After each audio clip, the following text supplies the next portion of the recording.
Seguimos en Código. Está con nosotros Marcelo Cavarossi. Gracias por acompañarnos. Habíamos dicho, originalmente contador, además doctor en ciencia política, investigador, docente, miembro del Club Político Argentino. La violencia. ¿Hay violencia o hay discurso y relato de violencia en la Argentina política hoy? Bueno, hay un poco de riesgo de aparición de una violencia que se superponga a una violencia subterránea que hay en la sociedad argentina desde hace mucho tiempo, desgraciadamente, que es la violencia que hay en los barrios pobres, en las villas miserias, esa violencia, ¿no es cierto? Que es una violencia que desgraciadamente a partir de la década del 70 se ha ido acelerando, se ha ido intensificando y que uno diría una de las asignaturas pendientes de la democracia en los tres periodos democráticos, Alfonsín, Menem y los Kirchner, no ha podido para nada corregir, incluso yo diría se profundizó. Que se intensificó. Esa violencia está ahí, ¿cierto? La violencia social. Continua. Claro. ¿Eso usted lo vincula a la inseguridad de las clases, de las capas medias, de los barrios de clase media? ¿O hay una violencia al interior de las zonas más populares de la violencia que hay ahí, que la inseguridad es mucho más grave ahí que la que sufrimos los ciudadanos y ciudadanas de clase media, sin duda, a pesar de que somos los que tenemos más posibilidades de manifestarnos y quejarnos cuando la sufrimos. Pero esa otra está ahí, y que ahí está siempre la preocupación, creo que debemos tener, en qué medida esa violencia tiene que ver con, a veces, con la actuación de mafias y trenzas en las cuales parte del Estado argentino estuvo involucrado, ciertamente, y no ha dejado de estar involucrado en ciertas áreas. ¿No? En las áreas. Policías. Las policías, básicamente. Las policías. Exacto. Entonces ahí, por ejemplo, me parece un tema bastante paradójicamente contradictorio en las últimas semanas a partir del episodio Maldonado, que una de las hipótesis, sin duda, es el hecho de que la Gendarmería haya efectivamente hecho desaparecer a Maldonado. La paradoja es que al mismo tiempo, cuando uno va a las zonas pobres de Rosario o a muchas zonas pobres del Gran Buenos Aires, esa Gendarmería es vista como una fuerza bienhechora. Claro, ¿no los intendentes en las campañas dicen, mandame la Gendarmería, le pedían a Cristina, después se lo pedían a Macri, a Vidal. Entonces eso es una interesante contradicción de un país que uno siempre se pregunta si este país llegará a ser un país normal. ¿No? ¿Y usted a esa pregunta difícil, qué se responde? ¿Cómo? Bueno, es difícil, es un país difícil en ese sentido. Es un país difícil a pesar de que es un país que, a pesar de todas las tragedias que hemos sufrido, sobre todo a partir de la década del 70 y hasta que cesó el gobierno militar, es un país que comparativamente está mejor que algunos de nuestros vecinos. Por ejemplo, la violencia mapuche que hay en Chile. Bueno, en Chile es mucho motivo de la campaña electoral, el tema de la violencia mapuche.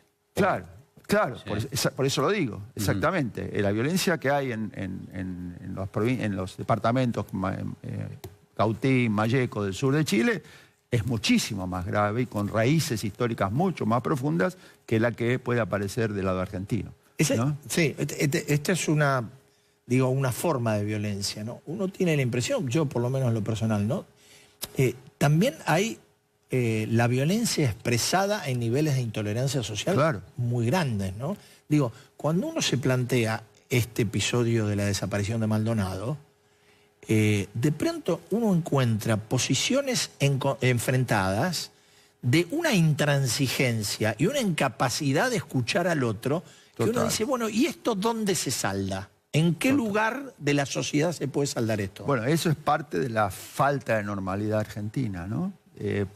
Que efectivamente hay pocos lugares, pocos espacios. Ustedes mencionaban el club político. El lunes que viene Pichetto al club político, ¿no? Es decir, es un dato de una Argentina... Para la gente... El senador Pichetto... No, Pichetto, el club político. El club político no tiene identificación partidaria, pero uno dice, está mucho más lejos de Cristina enormemente que lo que podría tener de algún aspecto crítico sobre Macri. Claro, no sé eso, no, hay diferentes posturas dentro del Pero va a ir Pichetto, del club político. Que también está más o menos ahí. Claro.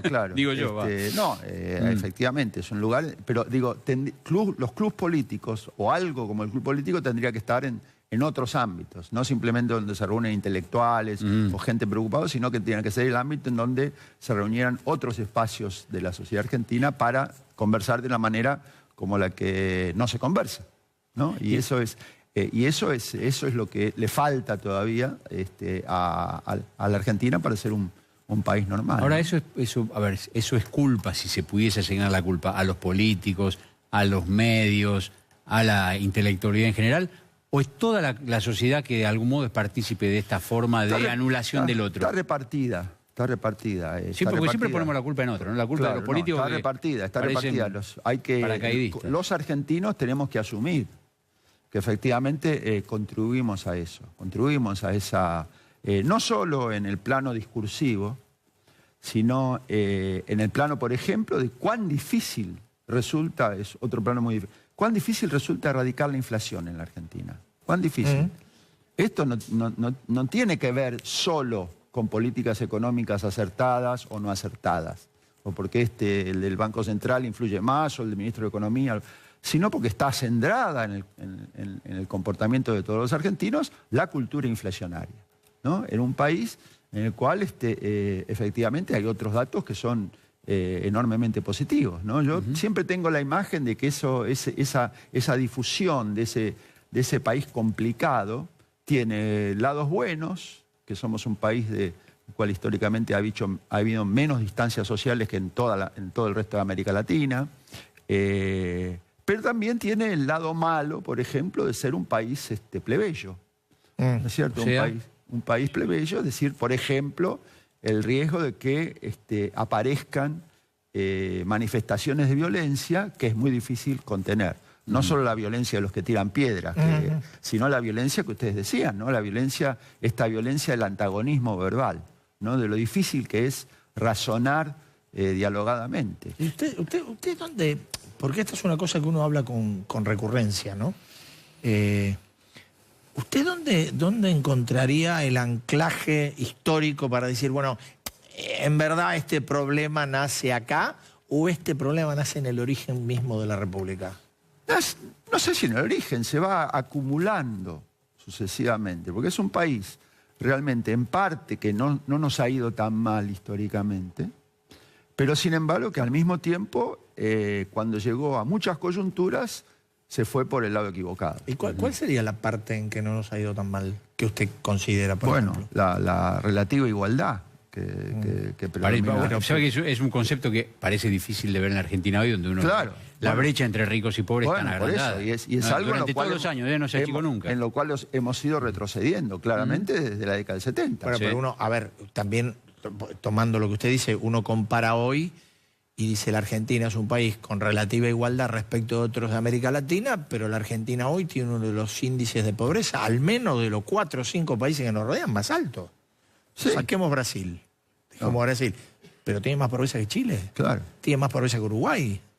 Más que Uruguay, sin duda. Pero Chile es interesante compararlo, porque efectivamente desde que llegan los gobiernos democráticos en Chile en 1990 se ha reducido la pobreza. Sí, tiene niveles altos igual, pero no tiene un tercio de la sociedad con niveles de pobreza. Pero efectivamente Chile no pasó por el 2001-2003, es decir, fue el único país que pasó. Si uno mira el resto de América Latina, dejando de lado Chile y Uruguay, el resto de América Latina, de Bolivia para arriba, los niveles de pobreza son mucho mayores que los de Argentina. Ahora, ¿y usted cree que, por ejemplo... Lo cual no es para consolar. No, para nada, pero usted... A ver, hemos tenido una década...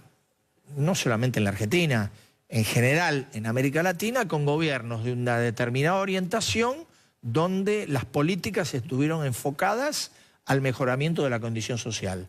Ahora, cuando uno termina la película, dice, bueno, en verdad, casi todos fracasaron. Bueno, Bueno, esto es importante lo que está diciendo, ¿no? Es importantísimo. Estamos en una coyuntura en la cual confluyen en el fracaso gobiernos que vienen de diferentes signos ideológicos, ¿no? Se cayó el gobierno del PT en Brasil, que eso efectivamente es la mitad de América del Sur, no nos olvidemos. Bachelet y su concertación va a perder la próxima elección. Se está hablando de que el Frente Amplio también le va a ir bastante complicado en la próxima elección en Uruguay. En Perú no gana nunca un presidente para la siguiente o su sucesor. Es decir, estamos ahora asistiendo a partir de 2014-2015 a que, bueno, México, Peña Nieto es un desastre universal, ¿no? Para pensar en la otra economía importante de nuestra región. Entonces, en ese sentido, es interesante ver que a todos les ha ido mal. Y ahí, efectivamente, hay que pensar en una causa también estructural profunda, que es que los precios de nuestras exportaciones han ido mal. Entonces, más allá de la pericia o impericia política de cada uno de los elencos, no hay que olvidarse de ese dato contundente, ¿no? Interesante como en la charla empezamos por violencia, pasamos por inflación y tocamos desigualdad.